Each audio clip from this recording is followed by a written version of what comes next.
Herkese selamlar. Kanalıma hoş geldiniz. Nihayet Mira bebeğin kıyafetlerine geldik. Gövdesini tamamladık. Bu şekilde tamamlandı. Şimdi kıyafetlerini yapacağız. Bu bölümde tulumunu ve kazağını yapacağız. Önce kazağını yaparak başlayacağım.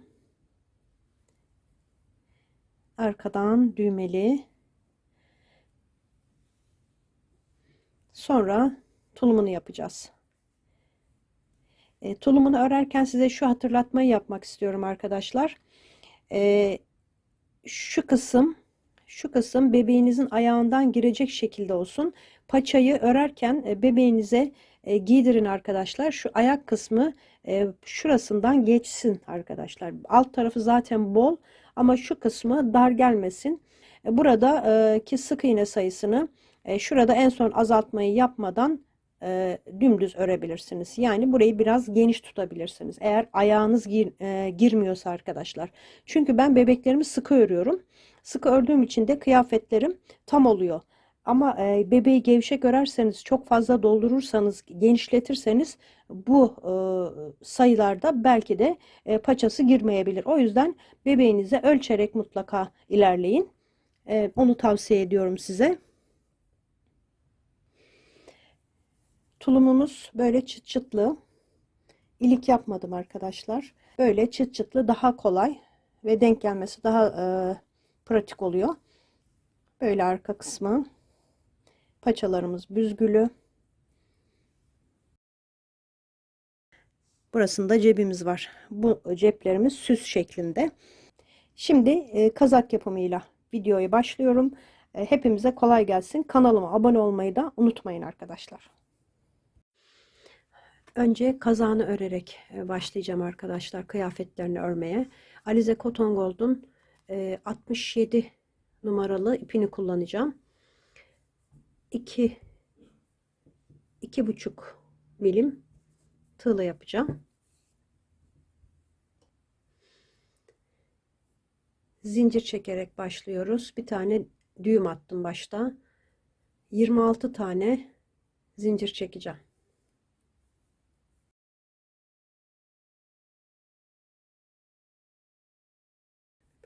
26. İkinci zincirden başlıyorum.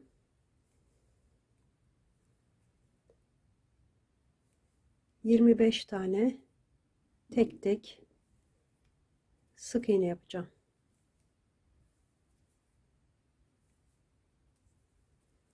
25 tane sık iğnemi zincirin sonuna kadar tamamlayacağım. Bir tane zincir çekip döndüm. İlk sık iğneye batıyorum. Buradan 2 tane örüyorum. Çift yapıyorum. 2 tek, bir çift. 2 tek, bir çift şeklinde arttırma yapacağım bu sırada.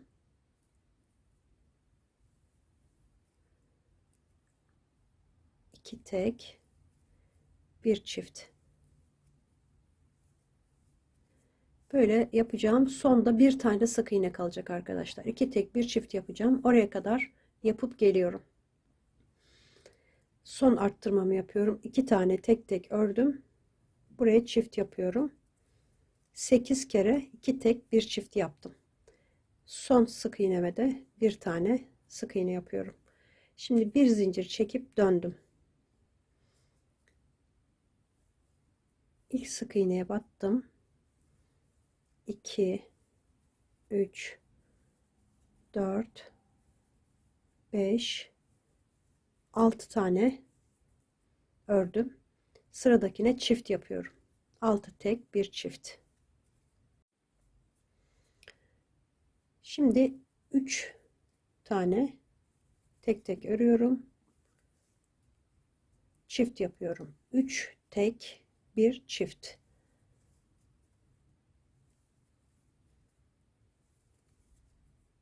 Üç tek, bir çift.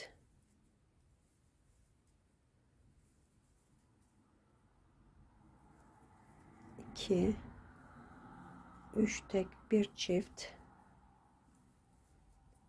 Sıra sonunda 6 tane sık iğne kalıncaya kadar bunu yapacağım. 3 tek, bir çift,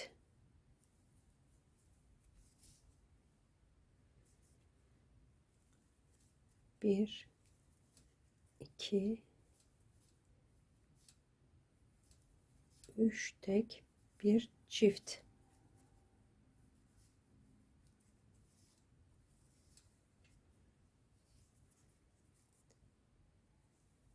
Burada 6 tane sık iğnem kaldı.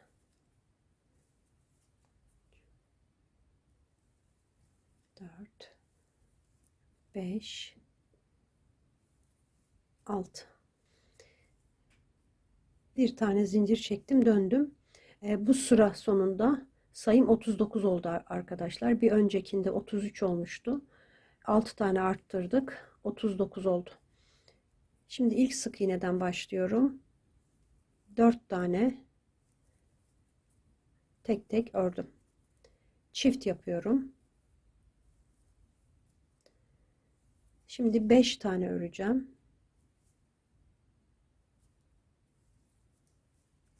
2, 3, 4, 5 tane ördüm. Çift yapıyorum. 5 tek bir çift. 5 tek bir çift arkadaşlar. Toplam 5 kere yapacağım. 4 kere daha yapacağım arkadaşlar. Şimdi 5 tek bir çift 4 kere daha yapacağım. 5 kere, toplam 5 kere. Önce 4 tane ördüm, çift yaptım. Sonra 5 tek bir çifti 5 kere yaptım. Sıra sonunda 4 tane yine sık iğnem kaldı.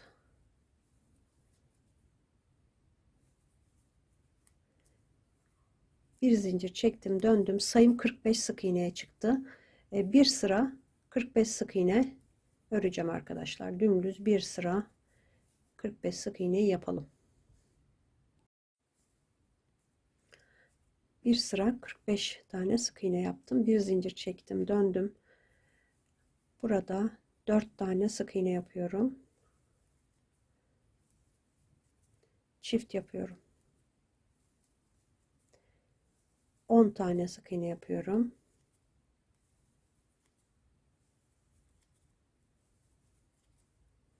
Altı, 7, 8, 9, 10 sık iğne, yine çift. Şimdi 13 tane yapacağım.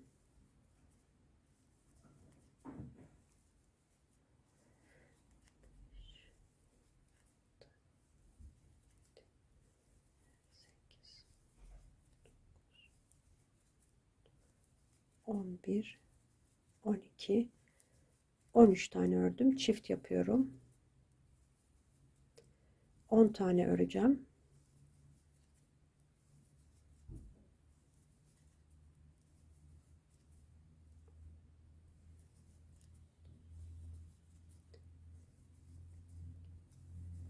Dokuz, 10, yine çift yapıyorum. Kalan 4 tane sık iğnemi örüyorum.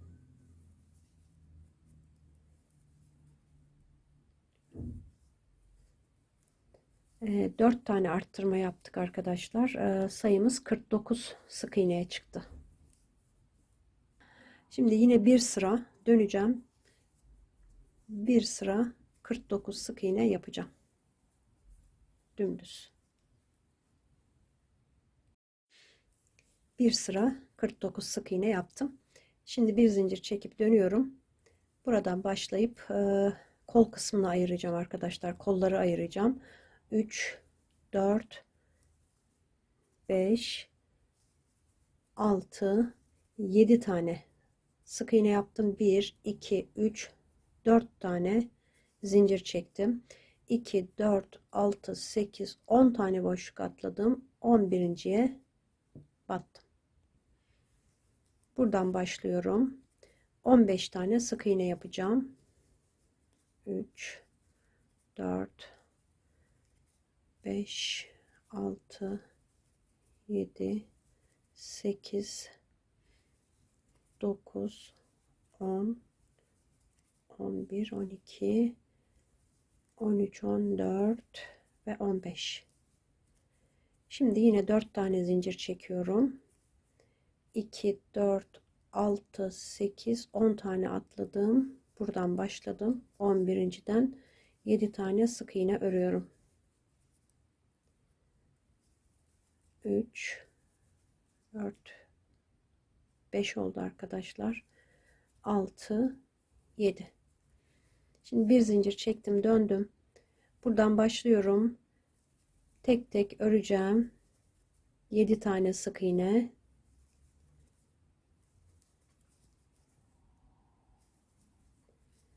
Daha sonra zincirin üzerine 4 tane yapacağım.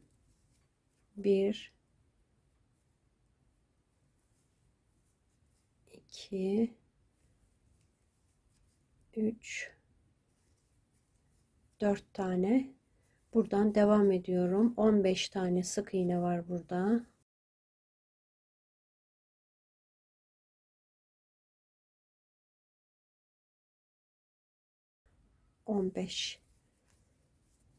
Şöyle zinciri çevirip zincirin üzerine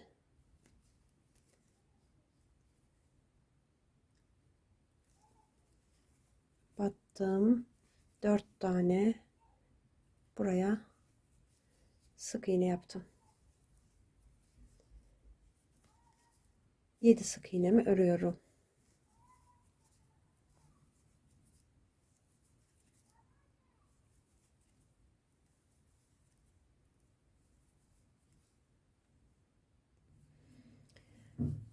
Böylece kolları ayırmış olduk. Sayımız 37 sık iğne. Şimdi bir zincir çekip döneceğim. Böyle dönerek arkadaşlar kazan boyunu uzatacağım. Kaç sıra ördüğümü şuraya yazıyorum şimdi arkadaşlar. Ben de tamamlayıp geleceğim. Size kaç sıra ördüğümü söyleyeceğim. 37 sık iğneyi arkadaşlar 8 sıra ördüm. Şuradan itibaren 8 sıra 37 sık iğne olarak ördüm. Kolun birini de yaptım arkadaşlar. Bakın iki kol aynı olacak. O yüzden birini yaptım. Diğerini birazdan göstereceğim.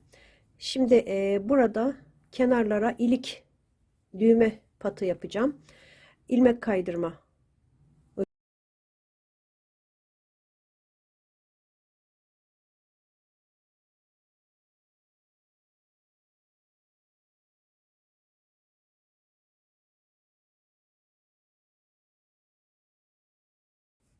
Öyle tamamladım. Şimdi yakanın üzerine de yapacağım aynı işlemi. Bakın buradan zincirin diğer tarafına geçiyorum. Her bir zincirin üstüne ilmek kaydırma yapacağım. Buraya kadar tamamlayacağım. Bakın yaka kenarını da tamamladım. Şimdi burada zincir çekiyorum. Düğmemizin geçeceği kadar 6 tane zincir çektim ben. Sıradaki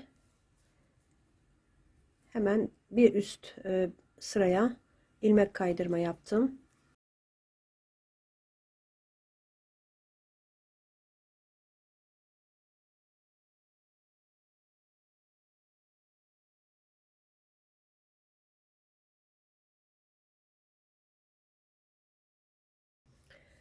Burada 7 tane ilmek kaydırma yaptım. Tekrar 6 zincir çektim. Böyle sırasından devam ediyorum. 2 3 4 5 6 7 bir tane daha yapıyorum. 8 4 5 6 zincir. Şuraya birleştiriyorum arkadaşlar. Bir zincir çekip ipimi keseceğim. Düğme için böyle ilik oluşturdum.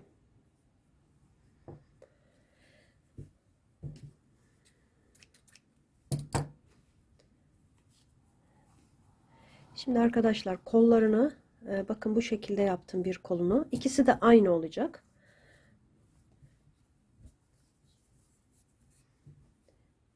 Şuradan başlayacağım. Böyle ilmek çıkaracağım. Bunu da Şuradan başladım arkadaşlar. Tam buradan köşeden başlıyoruz. Bakın. Kolun arka köşesinden böyle burada birleştirdim, bitirdim yani. Böyle ilmek çıkardım. Bunu da yine arkadan buradan başlayıp böyle çıkaracağım. Şimdi ipimi aldım. Şuraya bağlıyorum arkadaşlar. Şuraya geçiriyorum. Bir zincir çekip şuradaki 4 zincir çekerek sık iğne yapmıştık kol altında. Oraya geçtim. 4 tane oraya yapacağım. İpi yürütelim. 2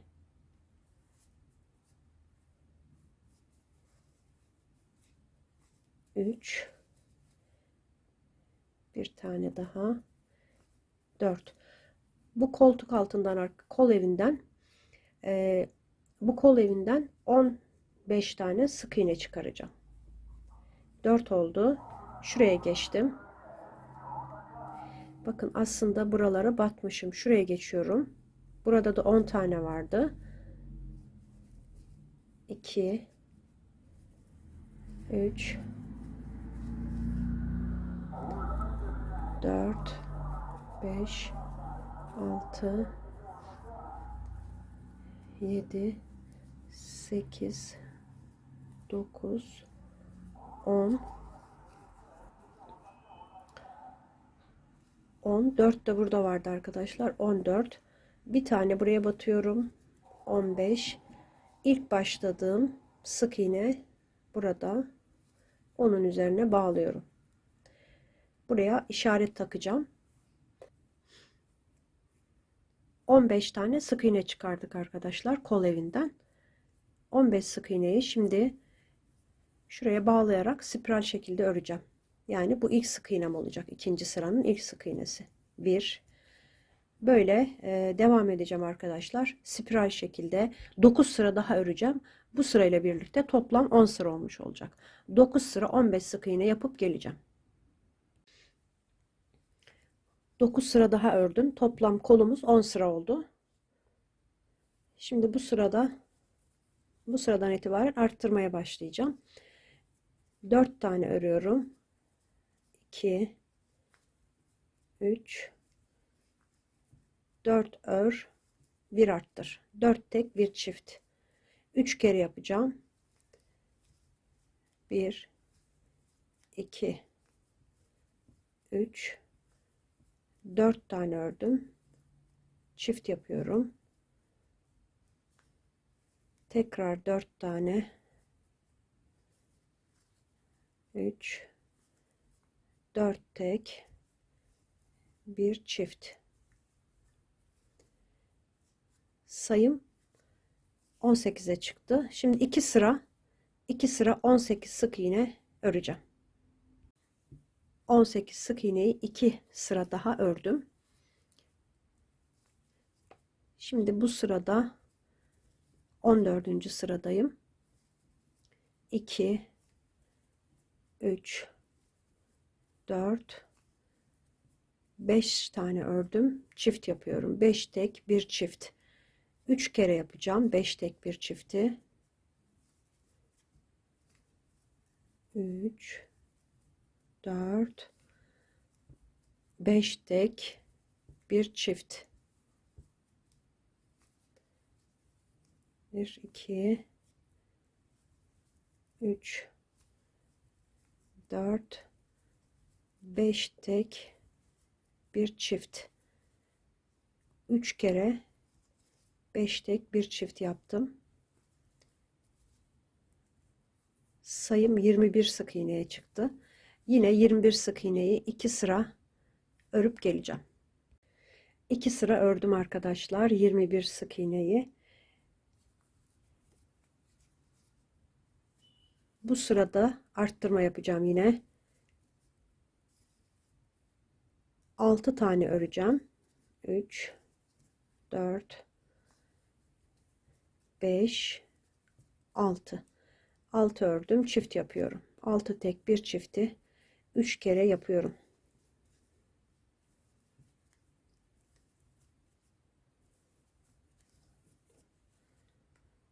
5 6 tek, bir çift.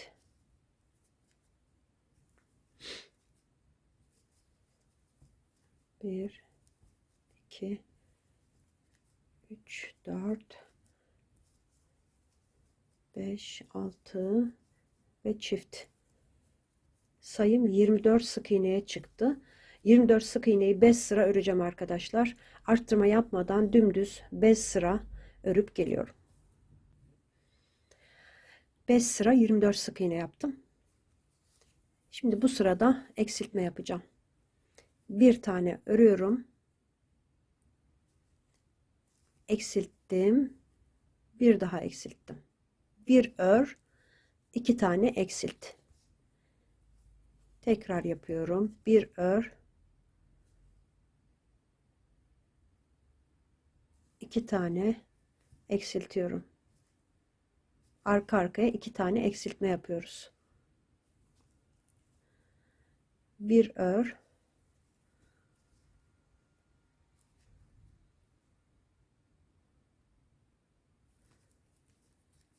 2 tane peş peşe eksilttim. Bir ördüm. Yine peş peşe 2 tane eksilttim.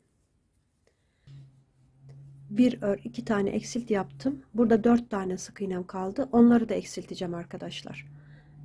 Arka arkaya yine 2 tane eksiltme yapacağım. Yani en son dördüncü bir örden sonra 4 tane eksiltme yapmış oldum arka arkaya. Toplam 10 tane eksiltme yapmış oldum.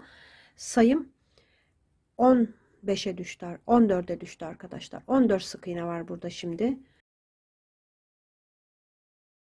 2 3, bu sırada 14 tane sık iğne öreceğim.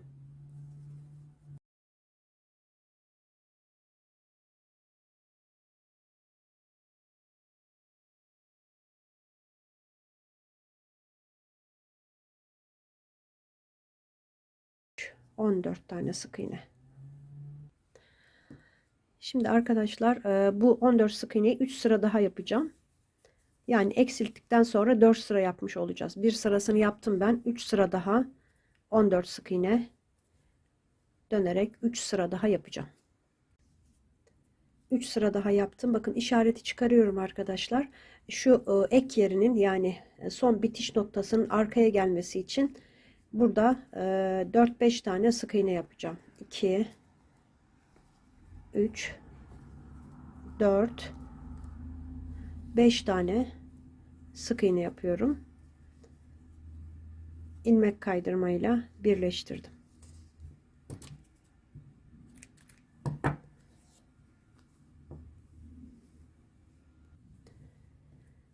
İğne taktım arkadaşlar ipe. Bakın burada yandaki sık iğneye bu taraftan geçiriyorum.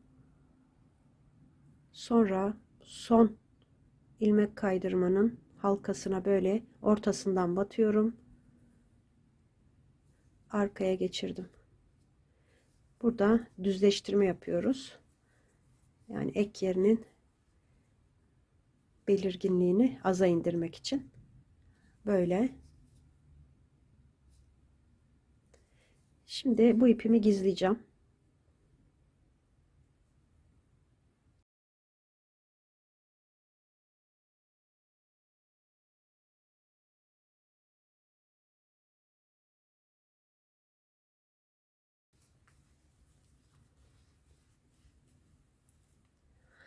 Böyle arkadaşlar, arkası burası. Buraya düğme dikeceğim. 3 tane. İplerimi temizleyip geleceğim. Kazağım bitti. Düğmelerini de diktim. Şu kol kenarlarına böyle süsleme yaptım. 3 renk. Ben 2 rengini işledim. Şurada son rengi size göstermek istiyorum. Burada spiral ördüğümüz için geçiş var arkadaşlar. O kısımdan başlayın. Bakın buradan kahverengi ipimi aldım, açık kahve. Burada ipi bırakın. Daha sonra son iple düğümleyebilirsiniz arkadaşlar. Şimdi buradan şuradan devam edersem 2 sıra olur arası. Buradan devam ediyorum. Buradaki geçiş kısmı böyle oluyor. Sonra bir sık iğne arkaya, geriye, iğne ardı, bir sık iğne öne, bir sık iğne arkaya, bir sık iğne öne, bu şekilde tamamlıyorum.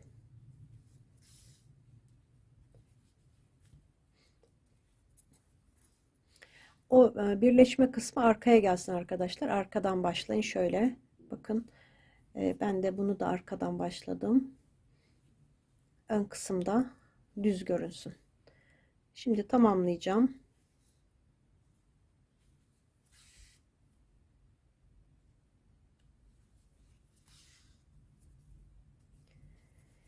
Burada da bu iki ipi şurada düğüm yapacağım arkadaşlar. Biraz zor oluyor içeri doğru geçirmek. Düğümleyip kısa keseceğim. Pantolon için 56 numara Alize Cotton Gold'un kırmızısını kullanıyorum. Tığım 2,5 milim.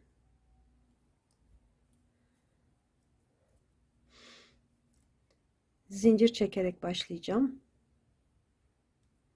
1 2 39 tane zincir çekelim.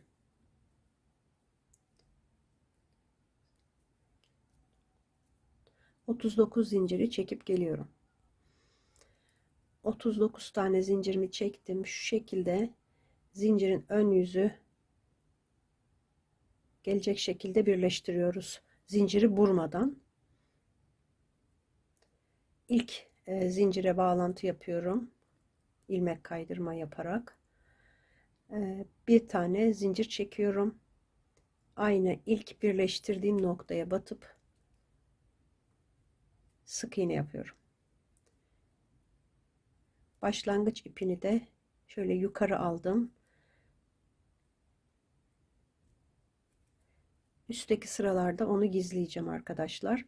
Şimdi buradan zincirin üzerine sık iğne yaparak devam edeceğim.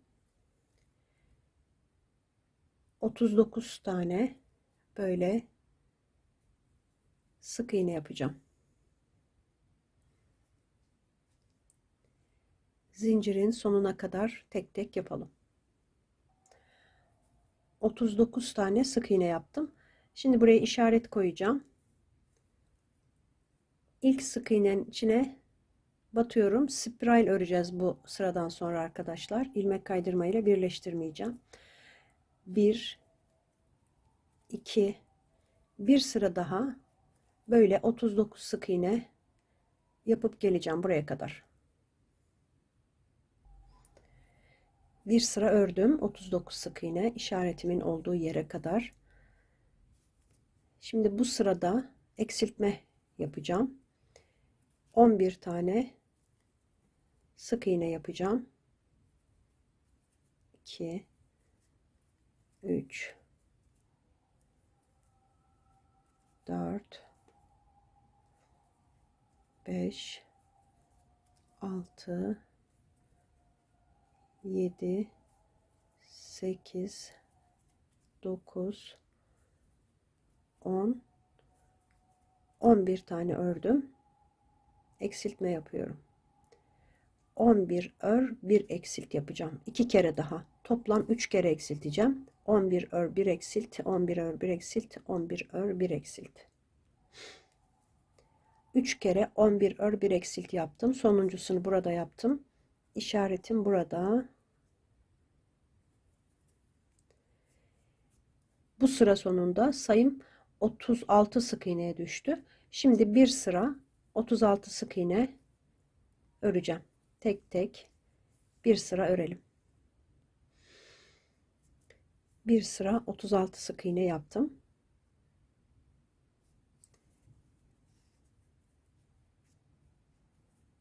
Bu sırada da eksilteceğim. Önce 5 tane sık iğne örüyorum. 3 4 5 eksiltme yapıyorum. 10 tane öreceğim.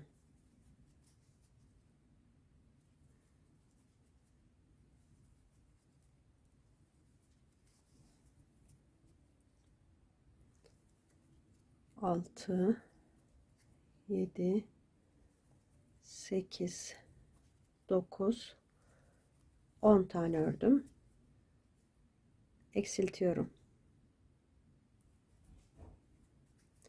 Bir kere daha 10 ör bir eksilt yapacağım.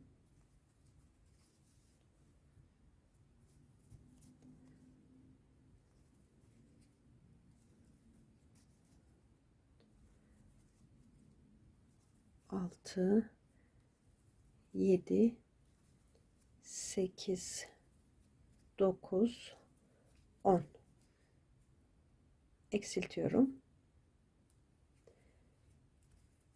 Kalan 5 sık iğnemi örüyorum.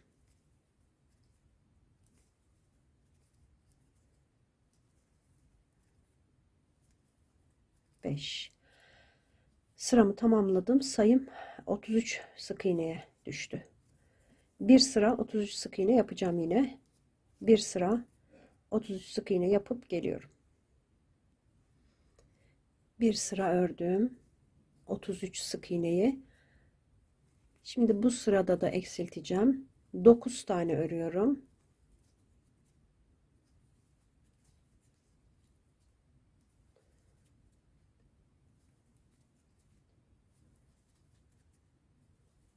Sekiz, 9 eksiltme yaptım. 9 ördüm. Bir tane eksilttim. Bunu 3 kere yapacağım. 9 ör, 1 eksilt, 9 ör, 1 eksilt. Sayım 30 30'a düştü arkadaşlar. Şimdi bir sıra yine 30 sık iğne yapacağım. Bir sıra 30 sık iğne yapıp geliyorum. Bir sıra 30 sık iğne yaptım. Şurada arkadaşlar sayıları yazıyorum. Oradan da sayıları takip edebilirsiniz, sıraları. Şimdi bu sırada 9. sıradayım. 2, 3, 4 tane sık iğne yaptım. Eksiltme yapıyorum. Şimdi 8 tane öreceğim. 2, 3, 4, 5, 6, 7, 8 tane ördüm. Eksiltiyorum. Bir kere daha 8 ör bir eksilt yapacağım.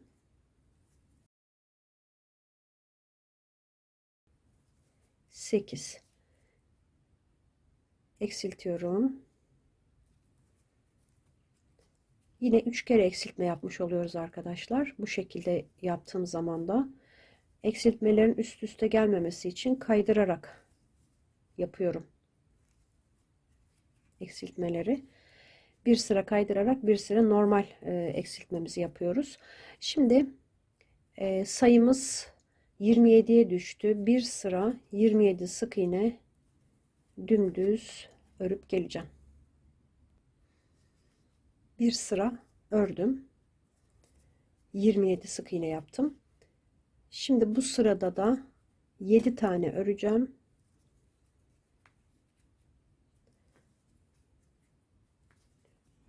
4, 5, 6, 7 ve eksilttim. 7 ördüm. Bir tane eksilttim. Bunu 2 kere daha yapacağım. 7 ör 1 eksilt, 7 ör 1 eksilt. 3 kere 7 ör 1 eksilt yaptım. Sayımız 24 sık iğneye düştü arkadaşlar. Şimdi 24 sık iğneyi dümdüz öreceğim. 13 sıra eksiltme ve arttırma hiçbir şey yapmadan 13 sıra dümdüz dönerek öreceğim. Böyle 13 sıra daha 24 sık iğne yapıp geliyorum. 13 sıra ördüm. Fakat biraz kısa gibi geldi arkadaşlar. Ben 2 sıra daha örmek istiyorum. Şuradan itibaren 13 sıra ördüm. Şimdi 2 sıra daha yine 24 sık iğne olarak öreceğim. 2 sıra daha 24 sık iğne yapalım. 2 sıra daha ördüm. Toplamda eksiltmelerden sonra 15 sıra örmüş oldum. Şimdi burada işaretimi çıkarıyorum. Son sık iğneyi tekrar yaptım arkadaşlar. İşaretimi çıkarttıktan sonra 3 tane sık iğne örüyorum. Burada ipimi böyle bırakıyorum. Kesmeden. Başka bir ip aldım arkadaşlar. Şuradan başlayacağım. Ucuna ekleme yapacağız arkadaşlar. Fırfır gibi büzeceğimiz yere. Böyle buradan geçirdim. Bir zincir çekip yandaki halkaya batıyorum. Bir tane sık iğne yaptım. Bu ipi yürütelim. Yanındakine çift. Bir tek, bir çift. Tekrar bir tek, bir çift.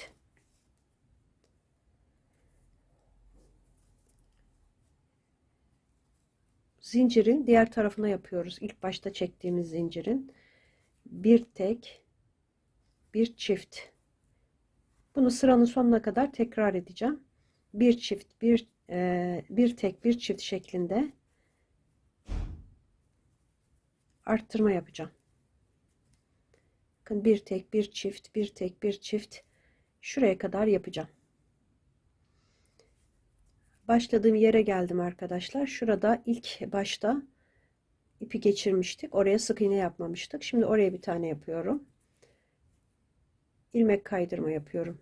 İlk sık iğnenin içine bir zincir çekip üst sıraya çıkıyorum. Ve her bir sık iğneye birer tane yaparak bir sıra öreceğim. 19 tane arttırma yaptık. Çok önemli değil arkadaşlar. Bir tek bir çifti doğru yaptığınızda bu sayıya ulaşacaksınız zaten.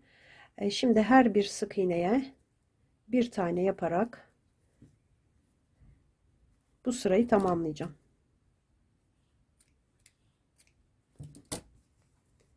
Bir sıra böyle yapıp geliyorum. Bir zincir çekiyorum. İpimi kestim. Bu ipi gizleyeceğim içeri arkadaşlar. Paçamız bitti. Bakın arkadaşlar bir sıra yaptım. Şimdi ilk sık iğnenin içine ilmek kaydırma yapıyorum. İpimi çektim. İğne takacağım. Etamin iğnesi. Şimdi son geçirdiğim sık iğne burası. Diğerine böyle batıyorum iğneyle. Sonra son ilmek kaydırmanın ortasından arkaya doğru geçiyorum. Bu şekilde. Şimdi arkaya bunu gizleyeceğim.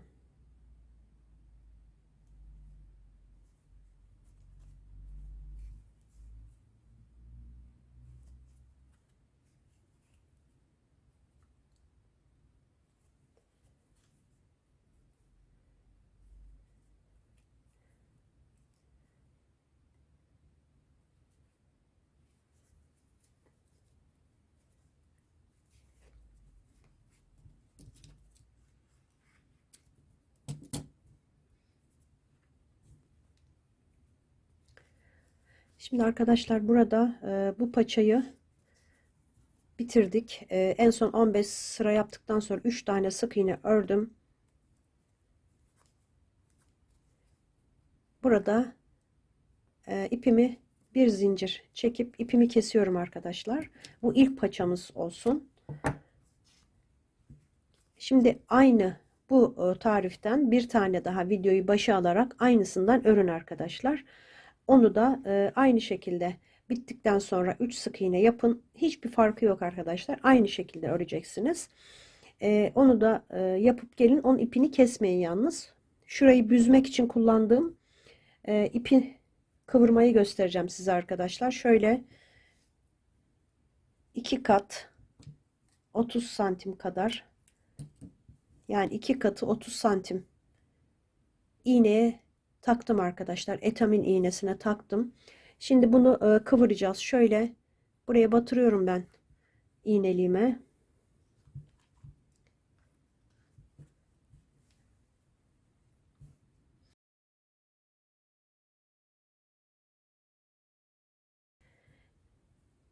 Daha sonra kıvıracağım.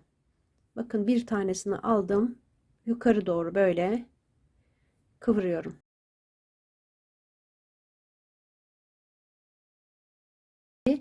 Diğer ipi alıyorum. Bakın bunu kıvırdım. Diğer ipi alıyorum. Bunu böyle bakın burada duruyor.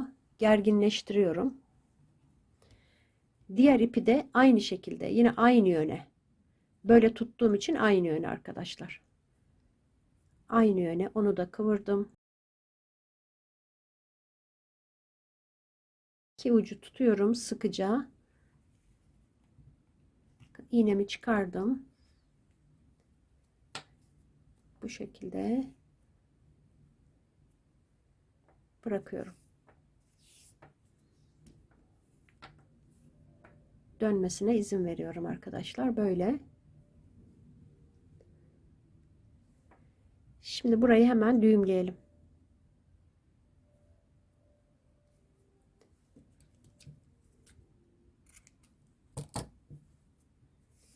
İğne taktım. Çünkü iğne ile geçirmek daha kolay oluyor arkadaşlar. Aynısından bir tane daha ördüm arkadaşlar. İkinci paçayı. Bakın aynısı demiştim. İşaretten sonra, yani sırayı bitirdikten sonra 3 sık iğne bunda da yaptım. Şimdi bunu çıkarıyorum artık. Bu paçayı alıyorum.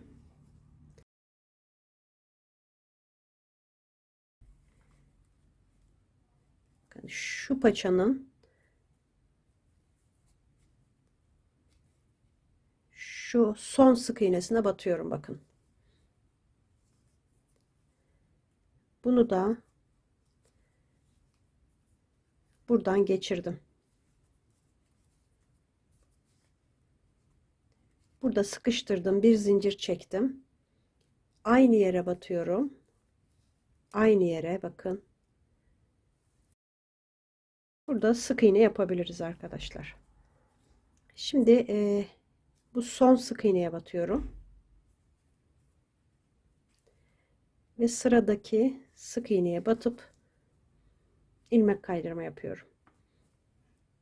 Şimdi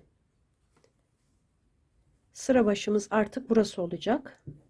Buraya işaret yerleştirdim.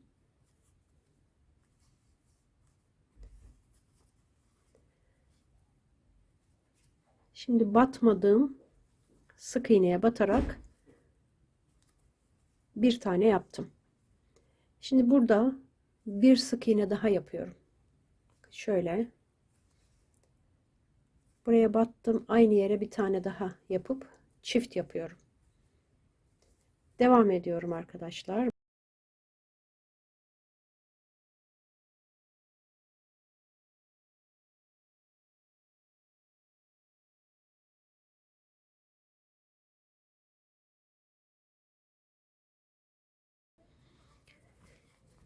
...21 tane burada sık iğnemiz var. 2 sık iğne ile birleştirmiştik. Şimdi şurada arkadaşlar yine arttırma yapacağım. Buraya battık aslında. Oraya bir tane batıyorum.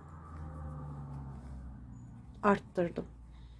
Yani buradaki çiftten sonra 21 sık iğne ördüm. Bir tane de buraya battım. 22 oldu. Şimdi diğer tarafa geçiyorum. Yine battığım yere batıyorum arkadaşlar. Bakın aynı yere batıp burada da arttırma yapacağım. Aslında buraya batmamam gerekiyor. Buraya battım. Devam ediyorum.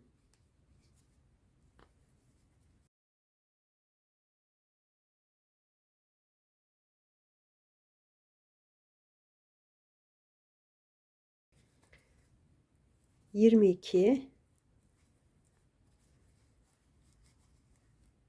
23, bir tane daha batıyorum aynı yere arkadaşlar. 24. Burası arkası.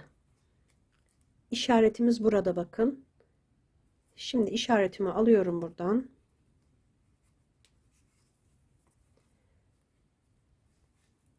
İşaretim çıktığı yere batıyorum. Buradan devam edeceğim. Toplam 4 tane arttırınca yine sayımız 24 24 48 sık iğne oldu. Eğer eksikse sizin buralarda şu birleştirme yerlerinde birer tane fazla yaparak bu sayıyı ulaşabilirsiniz. 48 sık iğneyi 9 sıra daha örüp geleceğim. 48 sık iğneyi 9 sıra daha ördüm ben arkadaşlar.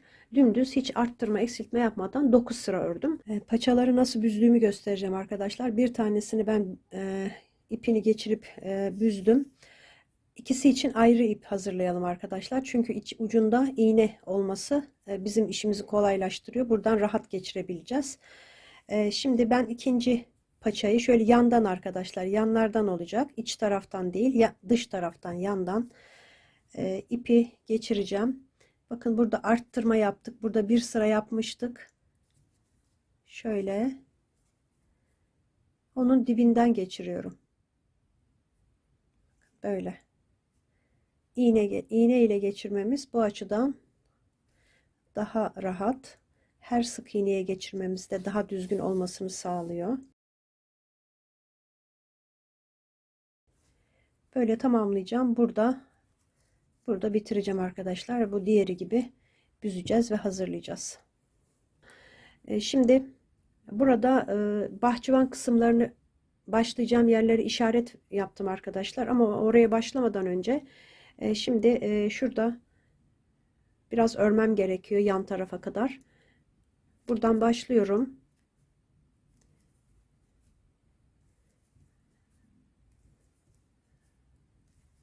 5, 6, 7, 8, 9, 10, 11 tane ördüm. İlmek kaydırma yapıyorum buraya. Burada ipimi keseceğim. Bahçıvanlar için ayrı ip bağlayacağım arkadaşlar. Şimdi iğne takıp bu ipe buraya sabitleyeceğim. Ve ilmek kaydırma yaptığım ilmeğin yanına geçirdim. Yani ilmek kaydırmanın halkasını buradan geçiriyorum arkadaşlar. Bu tekniği çok kullanıyoruz. Bakın burada düzgün bir görüntü oluyor. Sonra bunu gizleyeceğim.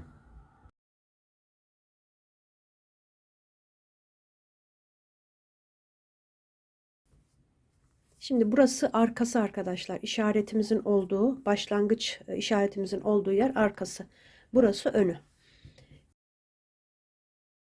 Şimdi buradan işaretimi nereye koyduğumu size sayıyla söyleyeceğim arkadaşlar. Böyle göz kararı da yapabilirsiniz.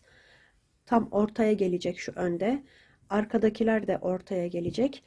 Şimdi sayı veriyorum. Buradan sayın. 2, 4, 6, 8 sık iğne, sonra işaret koyun.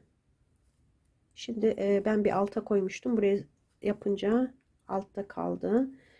8 tane saydım. İşaretimi taktım. Sonra işaretimi taktığımdan sonra devam ediyorum arkadaşlar. 2, 4, 6 tane atladım. İşaret taktım. Sonra 2, 4, 6, 8, 10, 12, 14, 16, 18 tane atladım. İşaretledim. Tekrar 2, 4, 6 tane atladım. İşaret koydum. Şimdi önce ön kısmı yapacağız. Şöyle içten başlayacağım arkadaşlar. Şuraya bakın, bu yeşil işaret koyduğum noktaya tığımı geçirdim. İpimi de buradan aldım. İşaretimi çıkardım. Bir tane zincir çekiyorum. Aynı yere batıyorum arkadaşlar. Bir tane sık iğne yaptım. Böyle tek tek örerek 20 tane sık iğne yapacağım.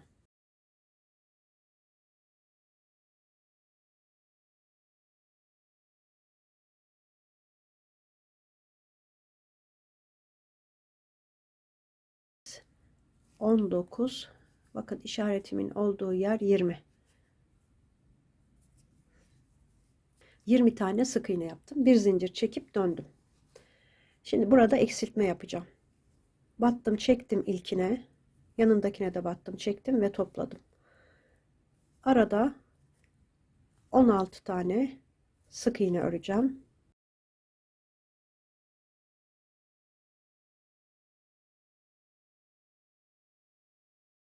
On 16 tane ördüm. Kalan 2 sık iğnemi yine birlikte alacağım ve eksilteceğim. Bir zincir çekip döndüm. Sayım 18'e düştü. Bir sıra 18 sık iğne yapacağım. Hemen ilk boşluğa batarak 18 sık iğneyi yapalım. Artık bunu çıkarabilirim arkadaşlar. 18 sık iğne yaptım. Bir zincir çekip döndüm. Ön yüzden eksiltme yapacağız. Yine battım, çektim, ikisini birlikte topladım. 1 2, bu kez 14 tane sık iğne yapacağım.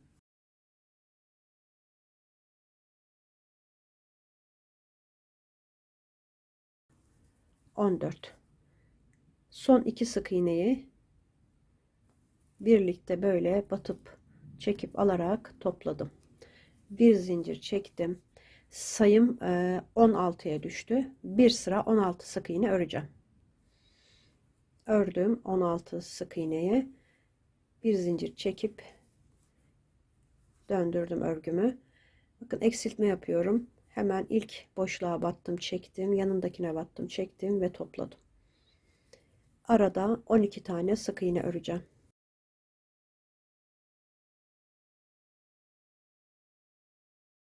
On iki. Şimdi kalan 2 sık iğnemi birlikte aldım ve eksilttim. Bir zincir çekip döndüm. Sayım 14'e düştü. Bir sıra 14 sık iğne yapacağım. 14 sık iğnemi yaptım. Bir zincir çektim ve döndüm. Yine eksilteceğim. İlk başta eksiltiyoruz. Sonra aradaki sık iğneleri örüyoruz. 10 tane öreceğim bu kez. 10. 2 sık iğne kaldı. Battım, çektim. Son sık iğneyi de battım, çektim ve topladım. Bir zincir çekip döndürdüm. Sayım 12 sık iğneye düştü arkadaşlar. Şimdi 3 sıra dönerek, bir zincir çekip dönerek 3 sıra 12 sık iğne öreceğim. 3 sıra 12 sık iğne yaptım. Şimdi burada ipimi kesiyorum. Bir zincir çekip ipi keselim arkadaşlar. Bir zincir çektim. İpimi güzel sıkıştırdım. Ön taraf bitti arkadaşlar. Şimdi arka tarafı yapıyoruz. İşaretlediğimiz yerlerden bu arada 16 tane sık iğnemiz var.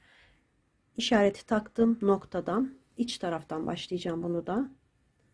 Bakın, işareti taktığım yerden tığımı geçirdim. Aynı şekilde, aynısı olmayacak arkadaşlar ama eksiltmeleri aynı. Buradan başlıyorum. 16 tane sık iğne öreceğim.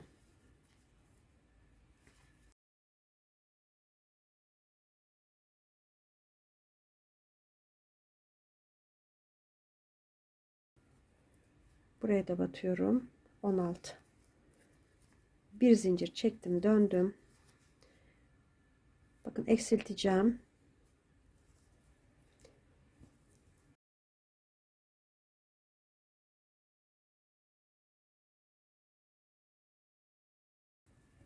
12 tane ördüm. Eksilttim, 12 sık iğne ördüm. Yine battım, çektim, battım, çektim ve topladım. Bir zincir çekip dönüyorum.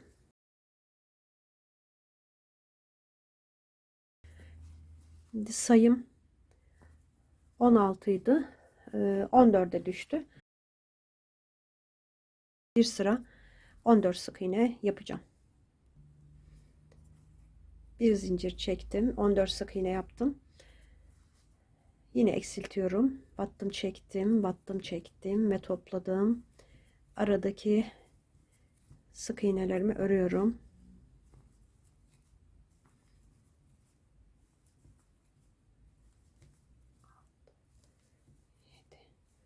8, 9, 10 tane ördüm. Son 2 sık iğneyi yine eksiltiyorum. Sayım 14'e 12'ye düştü arkadaşlar. 12 sık iğneyi bir sıra öreceğim. 12 sık iğne ördüm, bir zincir çektim, döndürdüm örgümü, eksiltme yapacağım. Eksilttim, 8 tane örüyorum.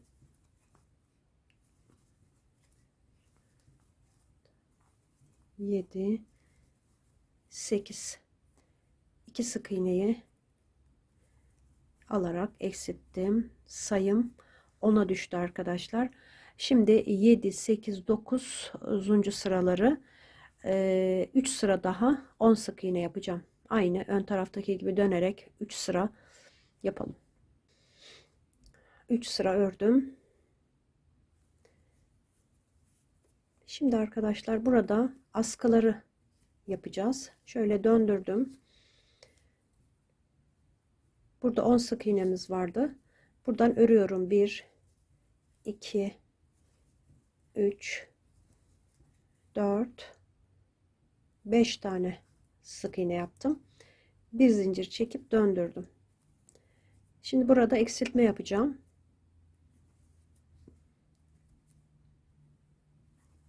3 tane sık iğnemi örüyorum. Sayım 4'e düştü. Bir zincir çektim, döndüm. 4 sık iğneyi örüyorum.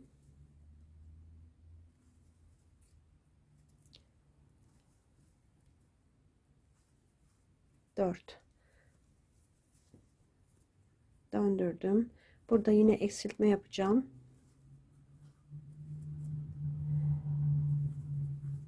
1, 2 tane ördüm. Sayım 3'e düştü. Bir zincir çektim, döndüm. 1, 2, 3 tane sık iğnemi yaptım. Bir zincir çekip döndürdüm. Eksiltme yapıyorum yine. Eksilttim. Bir tane sık iğnemi yaptım. Sayım 2'ye düştü. Şimdi 2 sık iğne olarak askıyı öreceğim arkadaşlar. 2 sık iğne üzerine dönerek kaç sıra olduğunu ben ya da santim vereceğim arkadaşlar, ya da siz bebeğinizin üzerine giydirip bu askının uzunluğunu belirleyebilirsiniz. Uzun olmasında sıkıntı yok, kısa olmasın. Şöyle 2 sık iğne üzerine devam edip gideceğim arkadaşlar. Kaç santim ördüğümü size bitirince söyleyeceğim. Ben askılarımı ördüm arkadaşlar. Toplam 19 sıra falan 2 sık iğneye düştükten sonra, ama yine de böyle 10 santim oluyor arkadaşlar. Şuradan itibaren 10 santim, 7-8 santimde 2 sık iğne olan sıra. Yani 10 santim örebilirsiniz arkadaşlar bu askıyı. Şimdi burada ipi kesiyorum. Bir zincir çektim.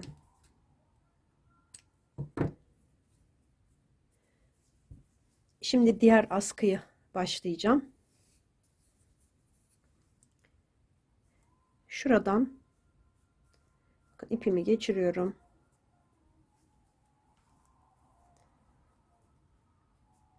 Yandaki sık iğneye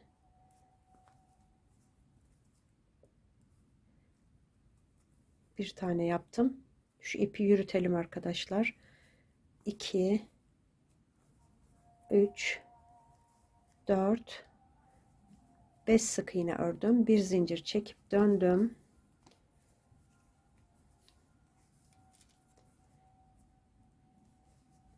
Şimdi burada 1 2 3 eksiltme yapacağım.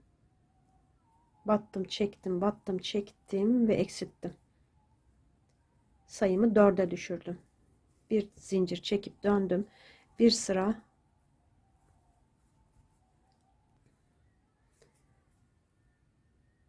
dört sık iğne yaptım. Bir zincir çekip döndüm. Eksiltme yapacağım. 2 tane ördüm. Battım, çektim, son 2 sık iğneyi eksilttim. Bir zincir çekip döndüm. Yine bir sıra 3 sık iğne yaptım. Bir zincir çekip döndürdüm.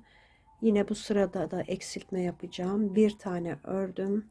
Yandakine battım, çektim, yanındakine de eksilttim. Sayımı 2'ye düşürdüm. Yine 2 sık iğne olarak diğer askı kadar arkadaşlar, bunun kadar dümdüz 2 sık iğne olarak öreceğim. 2 askıyı da bitirdim arkadaşlar. Şimdi ilmek kaydırma yapacağız. Bütün bu yaptığım yerlerin etrafına ilmek kaydırma yapacağım. Şuradan başlayacağım. Arkadan şuraya ipimi geçiriyorum. Bakın arka kısmın sağ tarafına ipimi geçiriyorum. Buradan kenarlarına ilmek kaydırma yapacağım. Her bir sıraya. Bu ipi bir arkadan bir önden geçirirsek araya sıkışıyor arkadaşlar ilmek kaydırmanın. Bakın her bir sıranın üstüne ilmek kaydırma.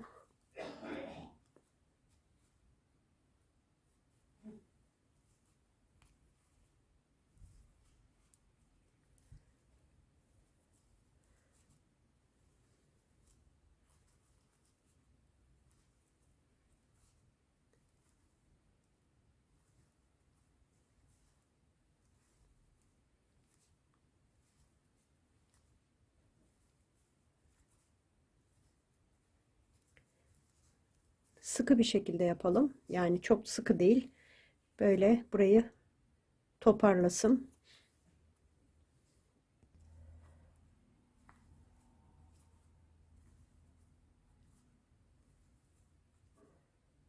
Kenarlarını toparlamak için biraz sıkı yapalım. Çok gevşek yapmayalım. Bakın böyle.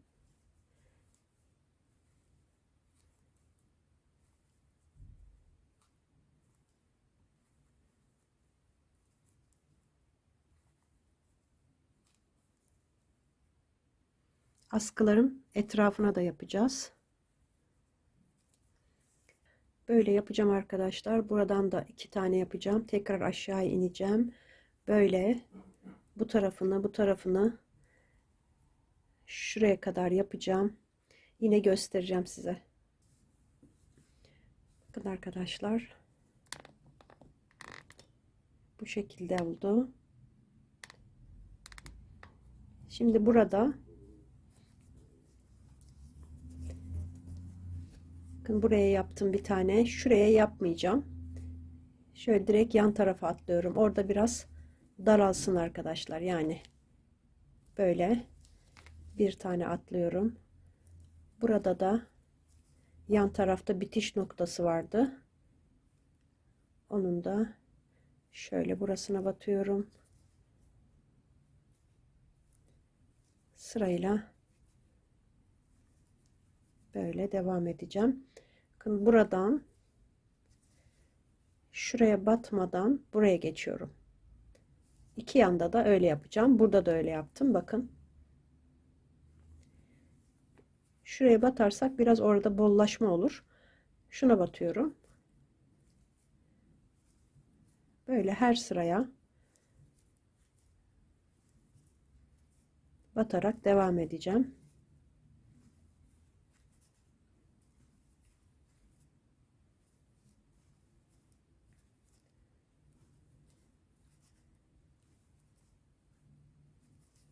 Şimdi son sıra burada. Son sıraya battıktan sonra hemen yan tarafa dönüyoruz. Böyle. Böyle yapacağım arkadaşlar. Burada da aynı şekilde şuraya battıktan sonra buraya atlayacağım. Şöyle. Ve buraya kadar, şuraya kadar tamamlayacağım. Buraya atlayıp birleştireceğim. Ben hepsini tamamlayıp geliyorum arkadaşlar.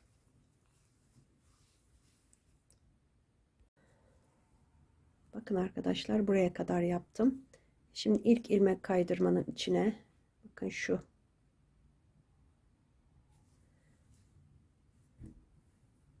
geçirdim, sıkıştırdım.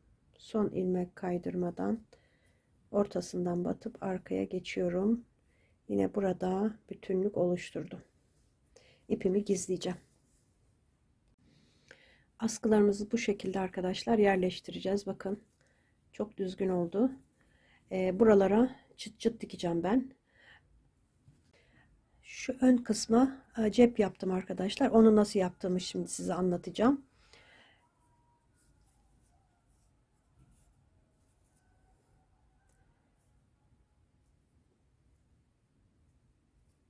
Düğüm yaptım. 9 tane zincir çekiyorum. 9. İkinci zincire battım. Sık iğne yapıyorum. 8 tane yapacağım.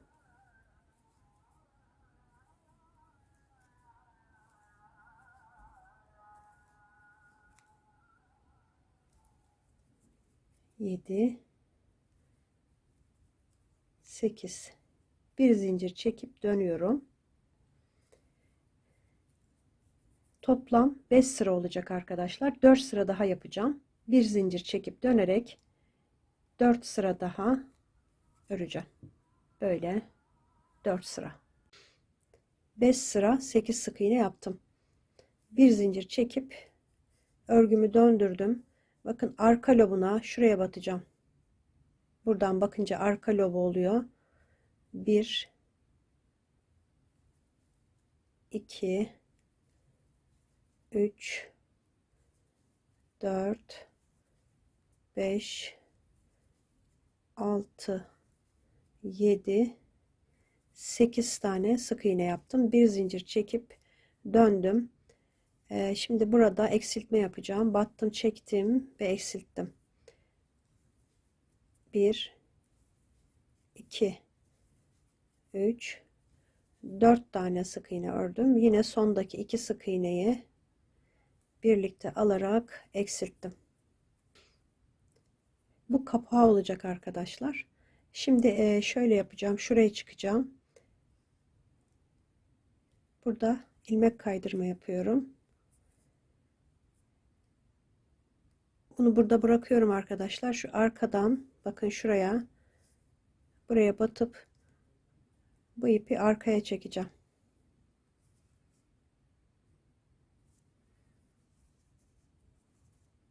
Burada bir zincir çektim. Şimdi aynı yere batıyorum. Sık iğne yaptım. Şimdi devam ediyorum. Yanından 2. Bunun ucu açık arkadaşlar, böyle. 2 3 4 5. Bakın böyle arkadaşlar.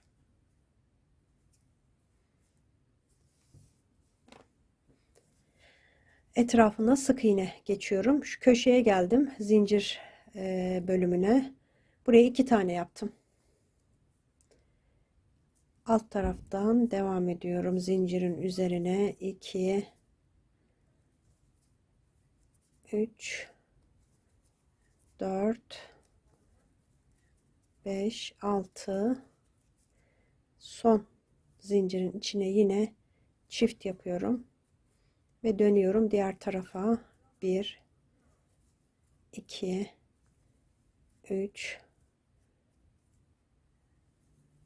4, şöyle buraya batıyorum, 5. Şimdi şu üst kısma geçiyorum, ilmek kaydırma yapıyorum. Burada tek halkaları kalmıştı, oralara ilmek kaydırma.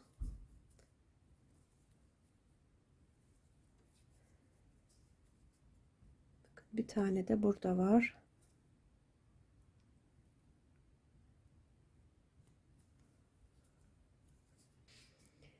Burada ilk sık iğne yapmıştım. Onun içine ilmek kaydırma yapıyorum. Ve şu kapağın etrafına da ilmek kaydırma yaparak tamamlayacağım. Böyle bakın. 2, 3. Böyle hepsine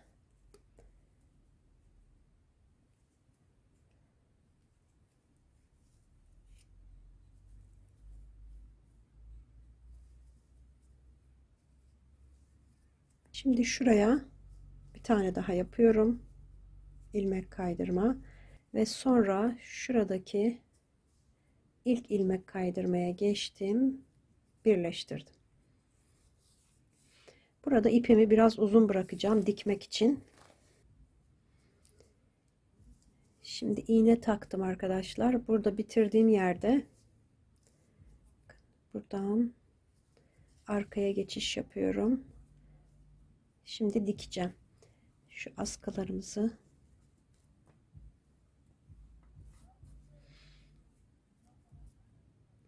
tam şuraya arkadaşlar ortalayarak dikeceğim. Buradan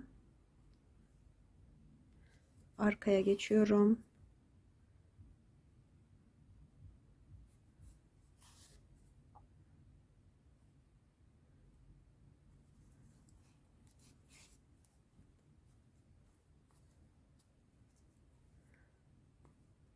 Böyle aşağı doğru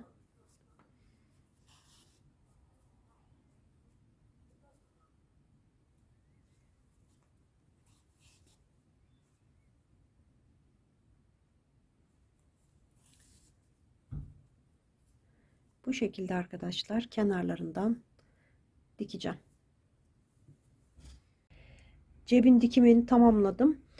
Şimdi yan taraflara cep görüntüsü veren bu parçalardan monte edeceğim arkadaşlar. Bakın bir tanesini böyle yerleştirdim, iğneledim. 16 zincir çektim. Üçüncü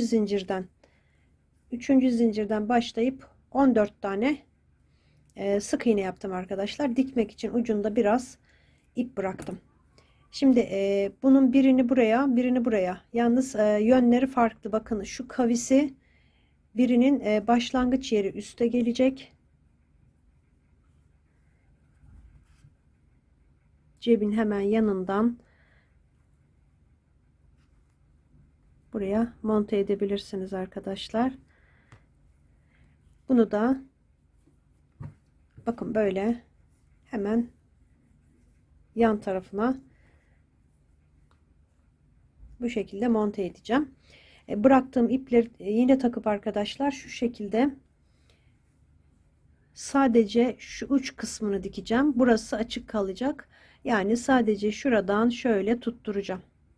Cebi tutturduğum gibi bu şekilde burayı sağlamlaştıracağım. Sonra buradan böyle ara ara tutturarak sabitleyeceğim arkadaşlar. Onları da tamamlayacağım. Ayrıca buraya çıt çıt dikeceğim.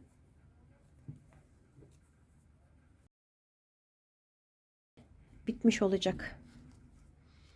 Tamamlayıp geliyorum ben.